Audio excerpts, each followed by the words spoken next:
Olá, tudo bem? Então, eu sou a Renata, sou psicóloga, sou especialista em dependência química e tenho certificação internacional para controle e tratamento do tabagismo e atuo com grupos de tratamento de tabagismo e tratamento individual do tabagismo desde o ano 2000. Atualmente, eu trabalho na Secretaria Municipal de Saúde de Florianópolis. E hoje, por ocasião do dia 31 de maio, que é o Dia Mundial Sem Cigarro, nós vamos conversar sobre a abordagem não medicamentosa do tabagismo, que basicamente tem como eixo central a abordagem cognitivo-comportamental. A abordagem cognitivo-comportamental é um modelo de intervenção centrado na mudança de crenças e comportamentos que levam o indivíduo a lidar com uma determinada situação. É uma abordagem que é derivada da psicologia, ela vem da terapia cognitivo-comportamental, mas que pode ser utilizada pelos demais profissionais de saúde na área de tratamento de tabagismo, desde que tenha uma breve capacitação ou um conhecimento, algum estudo sobre o assunto. Ela empresta algumas técnicas que esses profissionais de saúde, inclusive não psicólogos, podem utilizar para o tratamento do tabagismo na sua prática diária com os pacientes fumantes. Nós sabemos que quando integrada ao apoio medicamentoso, ela, no mínimo, duplica as chances de sucesso de tratamento, se comparada a só o remédio sendo utilizado sozinho, tá? E várias pesquisas demonstram que a abordagem cognitiva comportamental por si só, sem a medicação, tem mais chances de sucesso do que o remédio sozinho. Agora, sempre que nós pudermos optar pelas duas coisas, ali no princípio da teoria cognitivo-comportamental. Esse modelo cognitivo nos traz que os nossos pensamentos acerca das situações que vivemos, acerca das pessoas com quem convivemos, do mundo em que estamos, esses pensamentos, eles determinam, eles direcionam os nossos sentimentos, que, por sua vez, norteiam os nossos comportamentos. Ora, o que isso quer dizer? Isso quer dizer que uma situação por si só, algo que a gente vivencie no nosso dia a dia, ela não tem o poder de fazer a gente se sentir bem ou de se sentir mal. A maneira como nós vamos nos sentir vai depender diretamente da maneira com a qual a gente vai interpretar essa situação que a gente vive. E essa interpretação vai vir da maneira como o nosso pensamento, como a nossa estrutura cognitiva está formada, E isso é um processo que acontece ao longo de toda a nossa vida. Interpretar as situações que a gente vivencia, é que vai fazer com que a gente tenha. Isso quer dizer que se nós queremos modificar um comportamento, como é o hábito de fumar, a gente vai ter que entender quais são e da onde esses sentimentos estão vindo, ou seja, quais são as nossas estruturas cognitivas, quais são os nossos pensamentos, quais são as nossas interpretações de mundo que estão dando origem a esses sentimentos.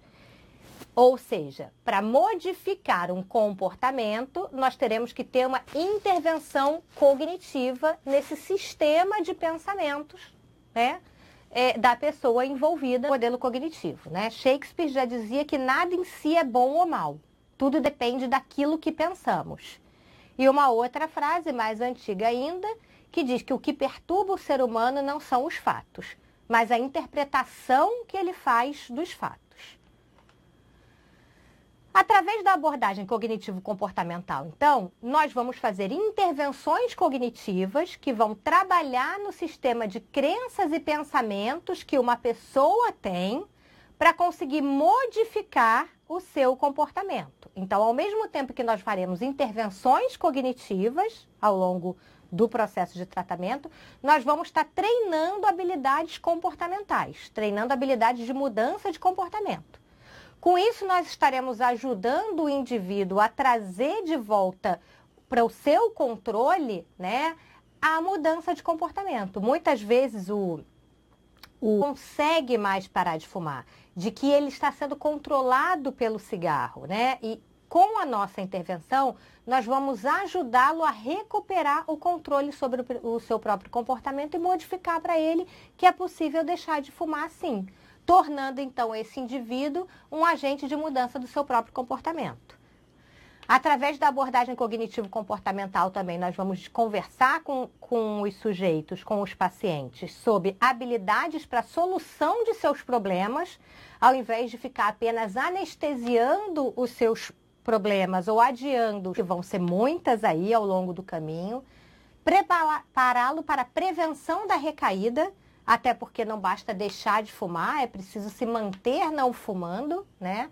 E prepará-lo para lidar com o estresse, que é um dos maiores gatilhos para manter o comportamento de fumar.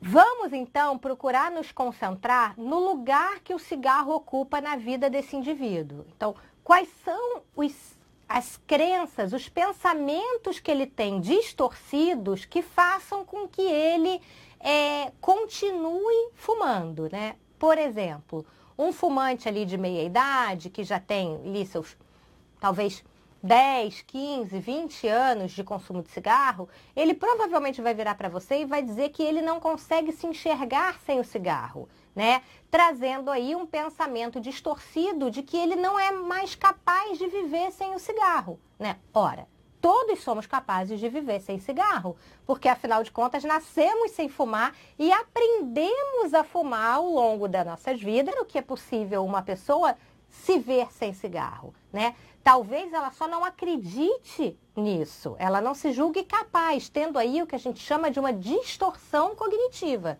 Então a gente vai ajudar a atacar esse pensamento de autoeficácia em se considerar capaz de deixar de fumar.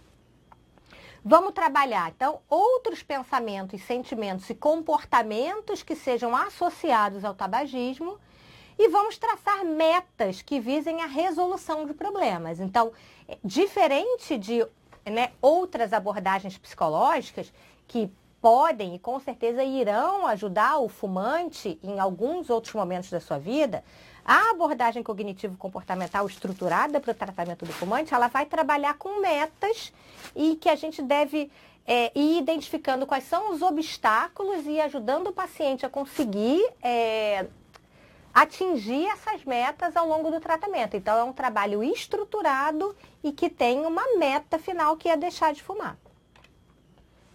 Lembrando, gente, que deixar de fumar é apenas o primeiro passo. O objetivo do tratamento, então, a longo prazo, é a aprendizagem de um novo comportamento, através da promoção de mudanças nas crenças e desconstrução das vinculações comportamentais ao ato de fumar. E por mais que, por exemplo, a gente tenha um modelo aí do Ministério da Saúde, do INCA, que fale em 4 sessões estruturadas, a gente sabe que talvez esse tempo não seja o suficiente para chegar nesse objetivo, né? As 4 sessões, elas são apenas o começo do processo, né? Vamos dizer assim, que é o tempo em que o sujeito vai ter, e nós vamos ter para trabalhar com ele a parada de fumar, mas a manutenção, né? O trabalhar estratégias para que essa pessoa se reforce a cada dia na sua decisão de não fumar, talvez seja o mais importante e é uma coisa que acontece mais a longo prazo. A abordagem cognitivo-comportamental, então, no tratamento do fumante, ela pode ser trabalhada de formas diferentes, né? A gente tem aí a abordagem mínima, a abordagem breve e a abordagem intensiva ou específica, dependendo aí da duração da abordagem. A abordagem mínima ou breve, ela deve ser feita por qualquer profissional de saúde durante as suas consultas de rotina na atenção primária em saúde. Então, não importa para o que o paciente, o usuário, né, foi procurar a unidade de saúde, não importa com qual profissional ele está se consultando ou se informando, esse paciente deve ser abordado sobre o seu uso de cigarro, né? Basicamente, deve se perguntar se ele fuma e se ele deseja, ou até mesmo se ele já tentou parar de fumar. Os resultados dessa abordagem mínima e breve, que são coisas diferentes, vocês já vão ver, é de cerca de 10 a 13% de cessação em um ano. Tratamento do tabagismo, né? Aí vão ser sessões estruturadas com cerca de 1h30 de duração. Os profissionais, então, têm que estar capacitados e estão envolvidos nesse trabalho, né? E os resultados ali podem se elevar até cerca de 30 a 35% de abstinência após um ano. De acordo com a duração, a abordagem, então, ela é considerada mínima, que é aquela que acontece em 3 a 5 minutos de qualquer consulta de rotina. A breve, que é a que leva cerca de 5 a 10 minutos de uma consulta de rotina. E a abordagem específica, que são, então, quando se tem as consultas específicas para deixar de fumar e que a literatura fala que deve acontecer entre 4 a 8 consultas. Independente da abordagem que nós vamos usar, existe uma forte relação dose-resposta entre a duração e o número de sessões e o sucesso do tratamento. Então, quanto mais vezes e quanto mais longa for a minha intervenção, maior vai ser o sucesso do tratamento. E aí eu trouxe, por exemplo, em alguns estudos que são do último consenso internacional para tratamento do tabagismo, né, uma meta-análise comparando vários estudos, em que mostram uma taxa de abstinência para o grupo controle, com aconselhamento mínimo, aquele de 3 a 5 minutos, essa taxa já passa para 13,4%. Com aconselhamento de 5 a 10 minutos, já chegamos aí a 16% de abstinência. E com aconselhamento de mais de 10 minutos, e aquele que vai ocorrer de forma mais intensiva, a gente chega a 22,1%. Aí, novamente, né, uma outra meta-análise analisando 35 estudos que falam da duração do contato. A gente também percebe ali na primeira coluna que quanto mais tempo, quanto mais longo é o contato, né, não necessariamente de apenas um encontro, mas a somatória dos encontros, mais a taxa de abstinência vai se elevando também. A mesma coisa em relação ao número de sessões, 29 estudos aí demonstram que a taxa de abstinência vai aumentando de acordo com o número a taxa de abstinência é 10,2, que é mais ou menos a mesma do grupo controle, 2 a 3 também. Agora, já quando a gente passa para a categoria de 4 a 8, a gente tem ali cerca de 15,8% de abstinência e mais de 8 sessões, a gente chega ali a 19,9% de abstinência, né? Por isso é que a gente diz que quanto mais longo ou mais intenso, esse outro slide nos mostra aqui que ainda qualquer tipo de aconselhamento que compararam taxa de abstinência, né, quando a pessoa é submetida a algum tipo de aconselhamento, qualquer que seja ele, e não, a gente vê aí um aumento significativo, tá? Porque a gente tem 7,9% de taxa de abstinência com não aconselhamento e 10,2% de taxa de abstinência com qualquer aconselhamento. Então, a gente deve sempre oferecer algum tipo de abordagem, mesmo que seja de forma mínima, se a gente não conseguir estruturar a abordagem intensiva. A abordagem mínima e a breve, então, elas são abordagens curtas que utilizam 3 a 10 minutos. Ou seja, a gente vai usar esses poucos minutinhos da consulta de qualquer especialidade numa unidade de saúde para tentar motivar esse fumante, caso, né, ele seja fumante, a procurar uma ajuda ou a tentar deixar de fumar, né? Existem alguns países até que trabalham com uma recomendação que você oriente o usuário a deixar de fumar, a tentar deixar, né? Porque existe uma possibilidade de que ele consiga sem uma ajuda estruturada. Escrever para participar dos grupos de tratamento, porque às vezes algumas unidades de saúde têm fila de espera, né, para participar do tratamento do tabagismo. E muitas pessoas ficam ali e seguem fumando sem nem tentar. Ao passo que se fossem motivadas, estimuladas a tentar, com algumas poucas dicas, talvez essa pessoa conseguisse e não precisasse ficar na fila de espera, né? Por isso que eu sempre digo que sempre vale a pena investir na abordagem mínima e na breve antes de encaminhar a pessoa para abordagem intensiva, principalmente quando na sua unidade tiver lista de espera, tá? Existe um impacto significativo sobre o índice de abstinência a longo prazo, tá? Vários estudos oferecidos ao usuário fumante em todo e qualquer contato seu com a UNEV. Elas podem ser trabalhadas através de uma coisa que nós chamamos de PAPA, né? Que são uma forma simples de se lembrar de 5 fases que a gente tem que ter durante essa abordagem, que é o pergunte, avalie, aconselhe, prepare e acompanhe. Então, durante as consultas de rotina ou a frequência desse usuário à unidade de saúde, a gente pode sempre estar perguntando se ele fuma e se ele deseja parar de fumar, e aí registrar isso no prontuário da unidade para que quando ele seja atendido por um outro profissional da mesma equipe, esse profissional já saiba que esse paciente está sendo estimulado ou motivado a pensar sobre o seu hábito de fumar e também continue nessa linha com ele. A segunda letra, que é o A de avalie, é para a gente avaliar o grau de dependência e motivação. Então, nessa simples pergunta de o quanto, né, o quanto ele deseja deixar de fumar, a gente já vai saber qual é o grau de dependência dele e o grau de motivação, né? Se ele responder que, eu gostaria muito, mas está muito difícil, eu já tentei algumas vezes, mas não consegui, por exemplo, a gente percebe que ele é uma pessoa que está motivada a deixar, mas que não está conseguindo sozinho, porque talvez tenha uma dependência elevada ao tabagismo, né? Se a pessoa nos responde assim, filha, fumar, eu fumo porque eu gosto, morrer todo mundo vai, não estou preocupado com isso agora, a gente vê que é uma pessoa que não está motivada a deixar de fumar. Então, essa avaliação do grau de utilizar para tentar sensibilizar ou ajudar essa pessoa a deixar de fumar. O terceiro A é o aconselhe, então está sempre motivando esse paciente a deixar de fumar.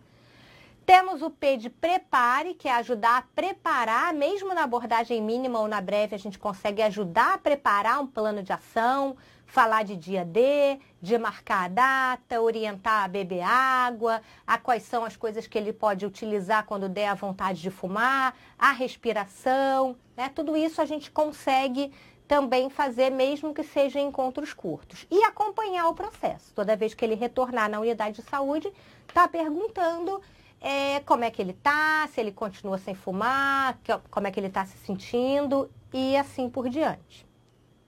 A abordagem intensiva, ela já é mais estruturada.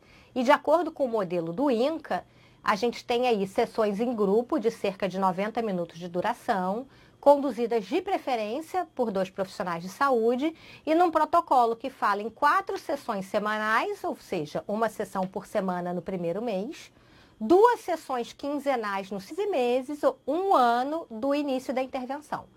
E tanto a estrutura quanto o conteúdo dessas sessões vocês conseguem aqui na internet por esse link que está no meu slide, que vai levá-los ao manual do coordenador, então, dentro desse modelo do INCA.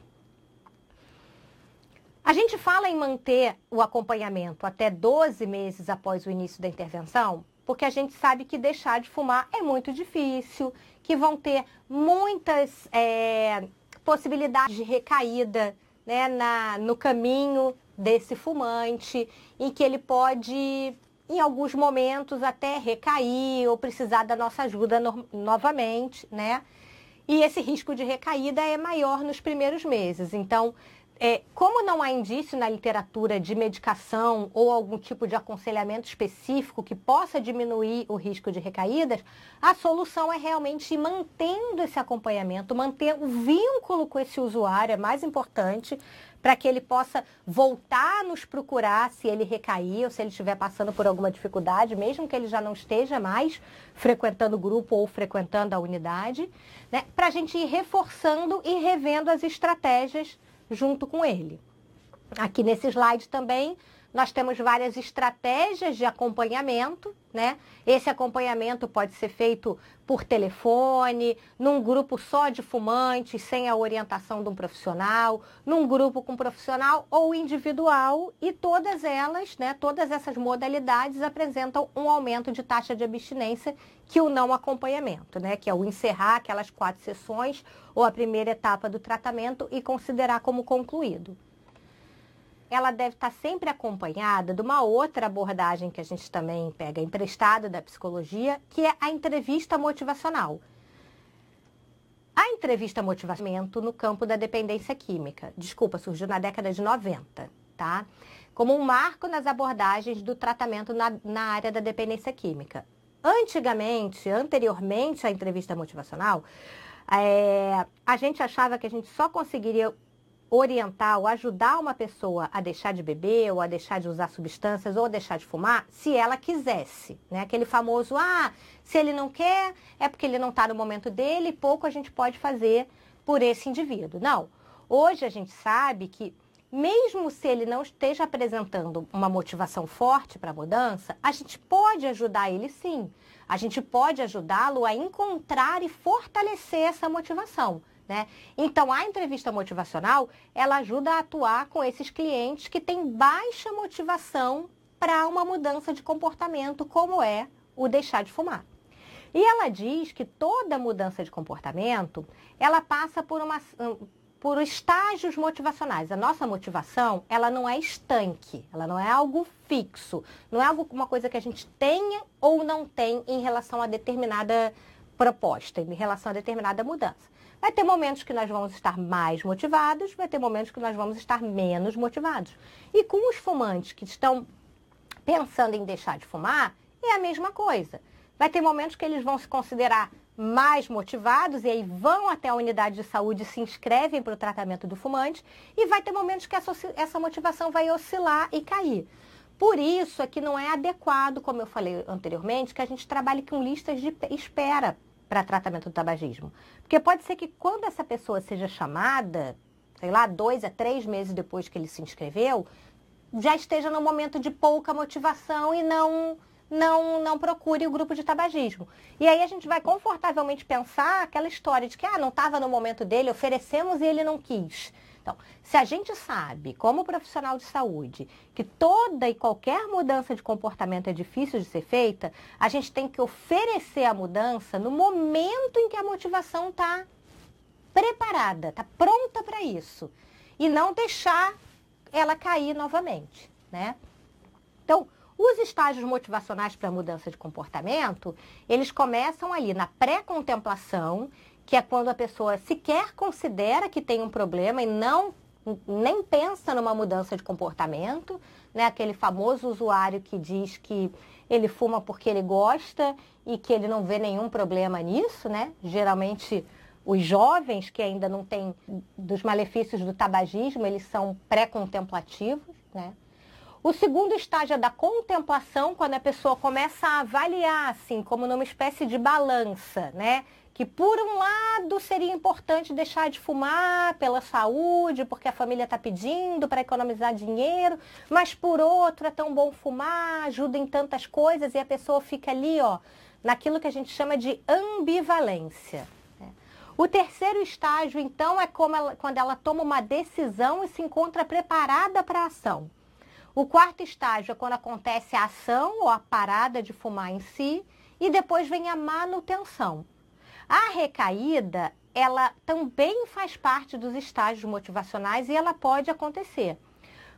Quando e se ela acontecer, não significa necessariamente que ele vai voltar para o início do processo, até porque esse processo não é gradativo. Ele ocorre de uma maneira dinâmica, como se fosse uma espiral, como está aí no slide.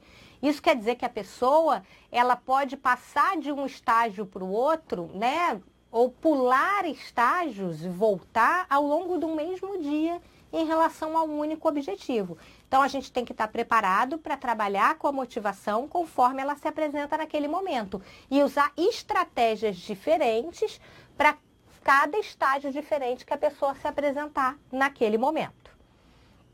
É muito importante a gente trabalhar com essa teoria motivacional, porque apenas 20% das pessoas que procuram ajuda para deixar de fumar estão naquela fase de preparadas para a ação. Naquele momento que, opa, já decidi, quero parar de fumar, só preciso que você me ajude. 20% da nossa demanda vai se apresentar assim e são os que vão mais se beneficiar das 4 sessões estruturadas do INCA. Né? Aqueles que estão pré-contemplativos, que são 40%, ou que estão contemplativos, que estão naquela ambivalência, que são outros 40%, vão precisar ter fortalecido a sua motivação antes de iniciar no grupo estruturado das 4 sessões do INCA. Essas técnicas motivacionais são muito efetivas, então, em motivar os fumantes a pelo menos realizar tentativas, né? Justamente porque ela nos dá habilidade para lidar com a ambivalência, para abordar os pacientes pré-contemplativos e para motivar o paciente a buscar essa mudança de comportamento.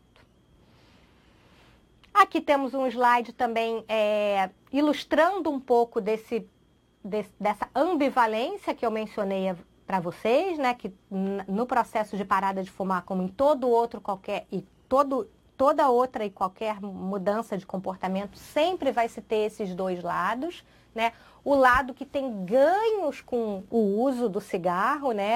Ganhos com a manutenção do comportamento e por isso vai querer justificar a continuidade daquele comportamento, e o outro lado que já sabe dos benefícios da parada e que vai buscar ajuda para deixar de fumar.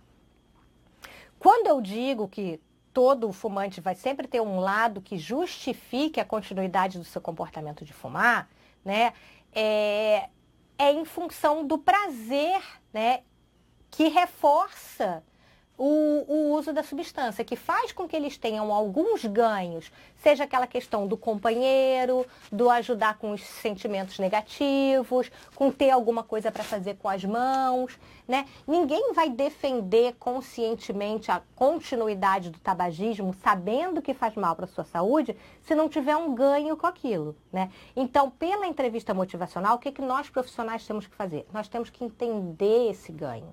Nós temos que aceitar que o usuário veja um lado positivo no comportamento dele de fumar. Se a gente não conseguir ver isso, a gente não vai conseguir mostrar para ele que tem um outro lado, que talvez ele tenha benefícios ainda maiores ao deixar.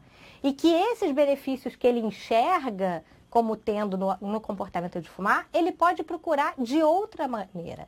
Ele pode procurar outras formas de lidar com seu estresse e ansiedade, ele pode procurar outras companhias, ele pode procurar coisas mais interessantes para fazer com a mão, como um crochê, bordado, trabalhos manuais, enfim.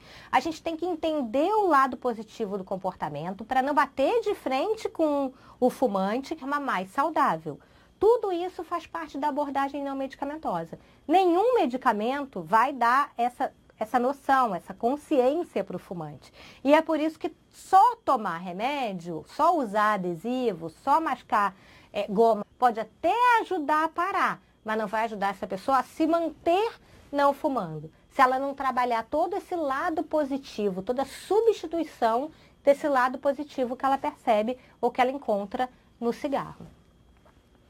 O que eu estou querendo dizer, então, é que essa abordagem motivacional do fumante, ela precisa ser não confrontativa. A gente não vai bater de frente com o fumante, a gente não vai dizer para ele que fumar é errado, a gente não vai dizer para ele que é besteira ele dizer que ele tem ganhos com o comportamento de fumar.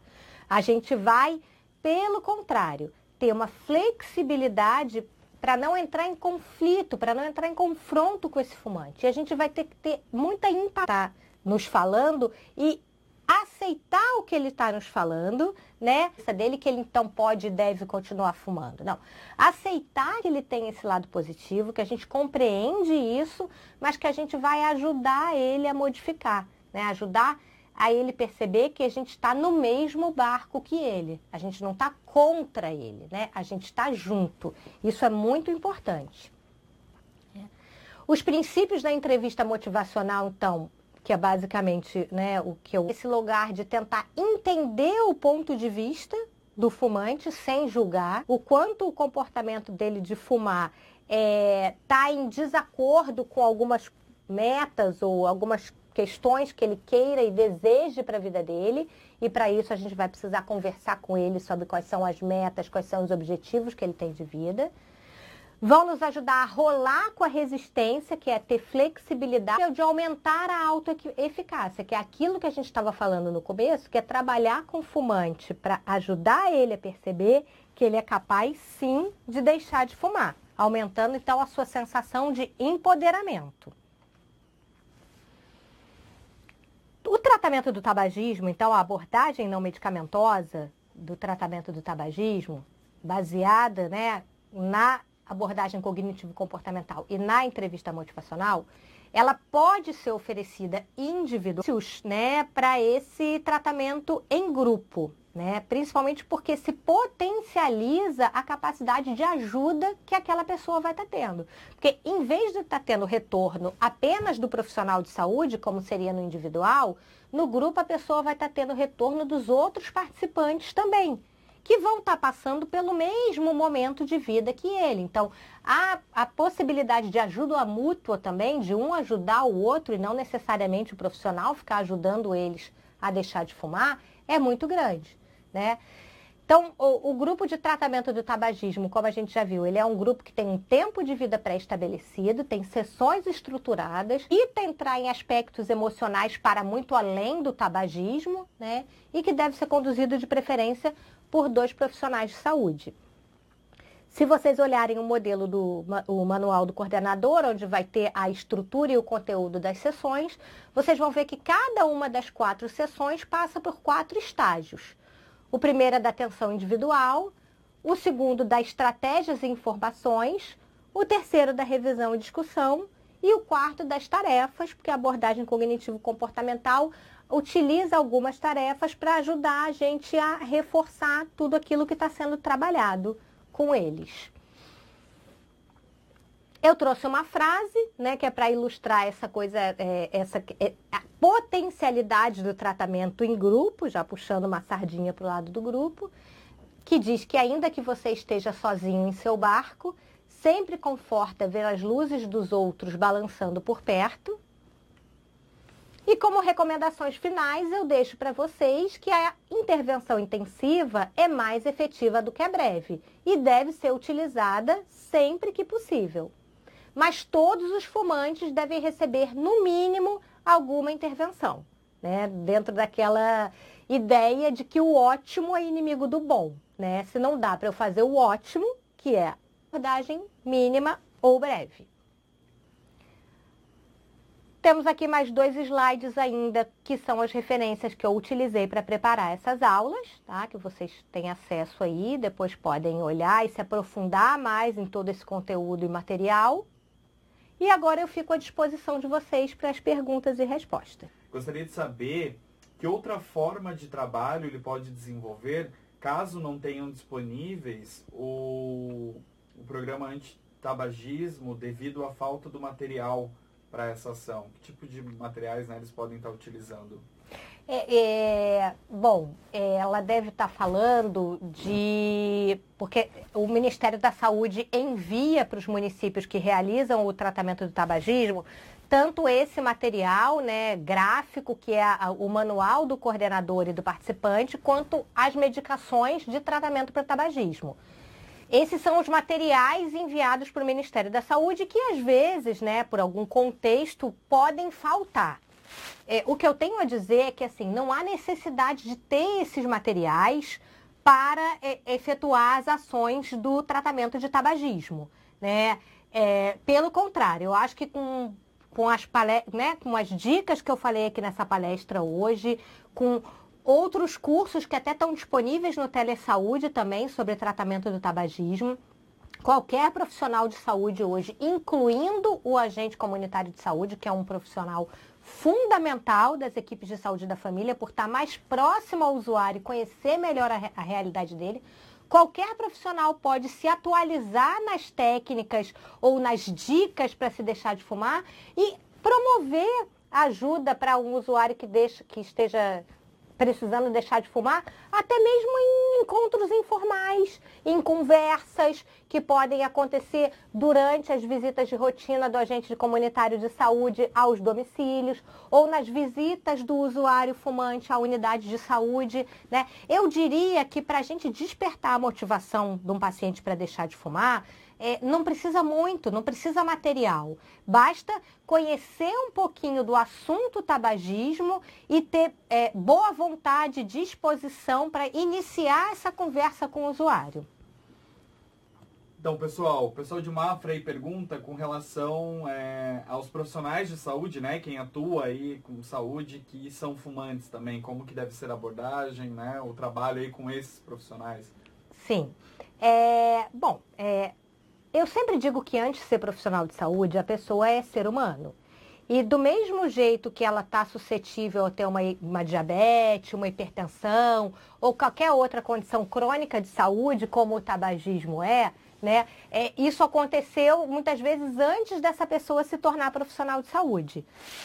E uma outra coisa que é muito importante, gente, é que o tabagismo, como qualquer outro tipo de dependência, aí eu vou até entrar numa parte mais psicológica da coisa. Ele responde a impulsos mais inconscientes, que não tem muito a ver com o lado racional, né?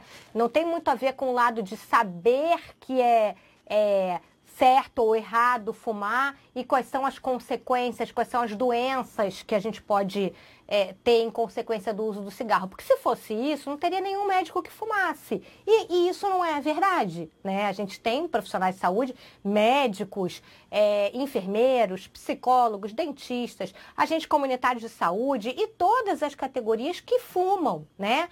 Porque isso o fumar, ele vai para além dessa questão racional. Então, como lidar com esses profissionais de saúde que fumam?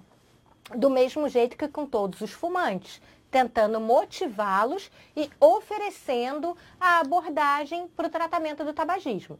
Agora, isso não quer dizer que esses profissionais não devam estar trabalhando também nos programas de tabagismo das unidades de saúde.